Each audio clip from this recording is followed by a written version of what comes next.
শুরু হলো 2024-এর 7 দফা লোকসভা নির্বাচন। আর এই নির্বাচনী প্রচারে বেরিয়েই পুলিশি বাধার মুখে পড়লেন উত্তর মালদার বিজেপি প্রার্থী খগেন মুর্মু। গোটা ঘটনায় চরম উত্তেজনার সৃষ্টি হয় মালদার বামনগোলায়।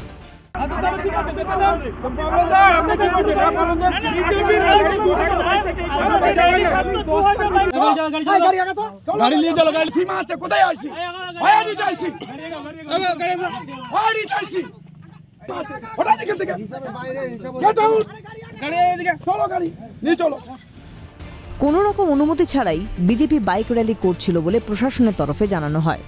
অবজেকশনটা মানে পড়েছে আর কি, আমরা সেই বিশেষে আর কি এগোচ্ছি। এখন আমি তো যে আমার তো এখানে কিছু করার নেই, আমাদের এআরও সাহেবের যেহেতু রিজেকশন অবজেকশন হয়েছে সেই জন্য আটকানো হয়েছে। বিজেপির পাল্টা দাবি, বারবার অনুমতি চাওয়া সত্ত্বেও ইচ্ছে করে অনুমতি দেওয়া হচ্ছে না। পুলিশ তৃণমূলের হয়ে কাজ করছে। গোটা ঘটনায় তীব্র ক্ষোভ প্রকাশ করেন বিজেপি প্রার্থী খগেন মুর্মু। আমাদের বামনগোলা আইসি এবং এখানকার একজন ম্যাজিস্ট্রেট আছেন বলছেন, উনি আরোর পক্ষ থেকে রিপ্রেজেন্টেশন করছেন। ওনারা আমার র্যালি, আমার এখানে একটা মোটরসাইকেল কয়েকটা আছে, আমার কার্যকর্তারা আছেন, আমাদের গাড়িতে আমার কার্যকর্তারা আছেন, গাড়িটা আটকে দিয়েছেন। আমার ক্যান্ডিডেটের গাড়ি আটকাতে পারে এরা আটকাচ্ছে। এবং যখন জিজ্ঞেস করছে আপনারা আমাকে আটকাচ্ছেন কেন, না আপনাকে তো আটকায়নি, অথচ গাড়ির সামনে দাঁড়িয়ে আছে এখানে এই যে এখানকার আইসি এবং এখানকার কে আছেন আরোর রিপ্রেজেন্টেটিভ, ওনারা ম্যাজিস্ট্রেটের এখানে দায়িত্ব পালন করছেন।